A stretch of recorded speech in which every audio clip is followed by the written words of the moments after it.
I mean, at the end of the day, you have to pick up the phone.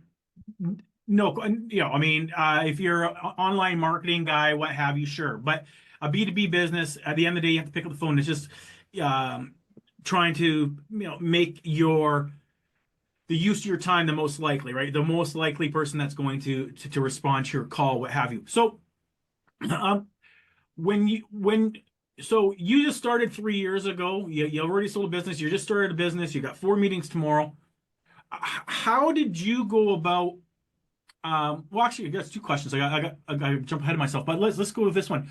Uh, how did you go about learning how to bid and not bidding too high, not bidding too low? And what's your process now? Do you have tools you use, or just eyeball it? What's how do you go about that? Yeah, so that was a learning curve to figure out how to bid the jobs the right way, especially once you start hiring people, because that's when your margins drastically drop. Because now you not just have the cleaning supplies, but now you have an hourly wage. If you want to do hourly, you can, there's many different variations of way you can pay a cleaner, but I did hourly. So it all started out with me just charging an hourly rate of $50 an hour.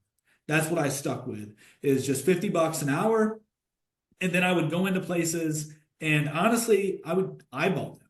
I would eyeball them and say, okay, I know how long this is going to take to clean. I know this.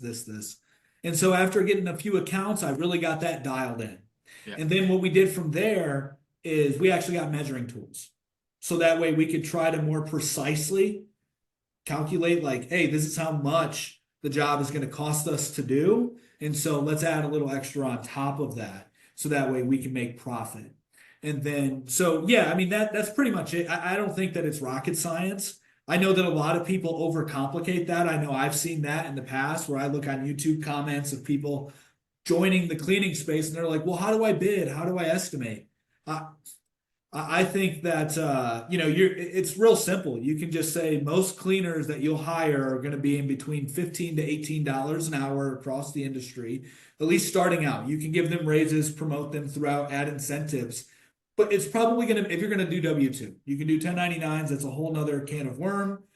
But it's real simple. Like, okay, if you're going to pay your cleaner 15 to $18 an hour, you should at least be charging double that, at least, because you're going to have supplies to account for. And if it's a big account to where you're going to need maybe like big machines or just a lot of equipment throughout the building, then you may need to go a little bit higher than, so you just have to, I think working backwards is better. So like if you're going to have somebody replace you in that work, how much is it going